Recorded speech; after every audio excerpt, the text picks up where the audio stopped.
I have said it before, and I'll say it again. For most people, the Retroid Pocket 6 8GB model is enough. For a while, the 12GB version was out of stock, and honestly, I thought that made the buying decision easier.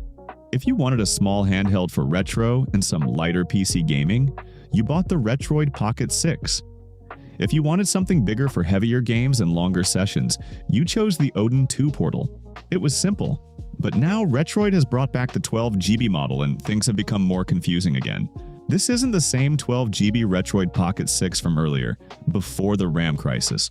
The new version has its storage reduced to 128GB, down from 256GB in the original. And that's the part that makes this decision kinda harder than it should be. If you're buying a Retroid Pocket 6 for what most people actually use it for, Android games, retro gaming, some Switch, and lighter PC games, then I still think the 8GB model is the better buy. The Pocket 6 works best when you treat it like a small handheld that punches above its weight, not like a replacement for a PC handheld. The 12GB model only makes sense if you're trying to push heavier Switch games, and if you're experimenting with Game Native or Banner Hub and want to see how far the hardware can go, that's where extra RAM may help, but not by much. The games that run badly on the lower RAM version will run a little less badly. More RAM may improve the performance a little, but it won't make unplayable games playable. And even if some of the games are playable, it will require larger storage. You can add a micro SD card, of course, but larger games generally feel better running from faster internal storage.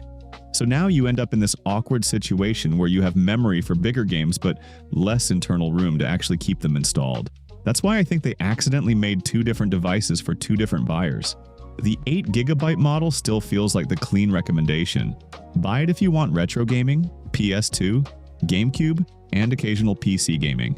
You spend less, enjoy the portability, and then move on. But if you're already spending close to $300 because you want heavier gaming, that's where I start asking a different question.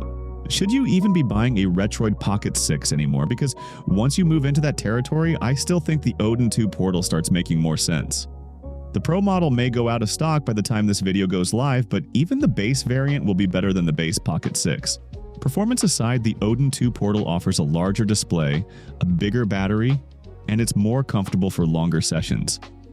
If you're already stretching your budget for 12GB specifically to chase bigger games, I think that's the point where the portal becomes easier to justify. So my conclusion is pretty simple.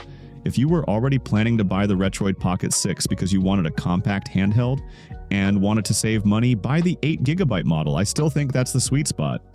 But if you plan to buy the 12GB model just because you want to play heavier games, wait for the Pro model of Odin 2 portal, or at least look into the base model. But the 12GB model of Pocket 6 is also a good device. Nothing beats its pocketable size while still being powerful enough to run Windows games.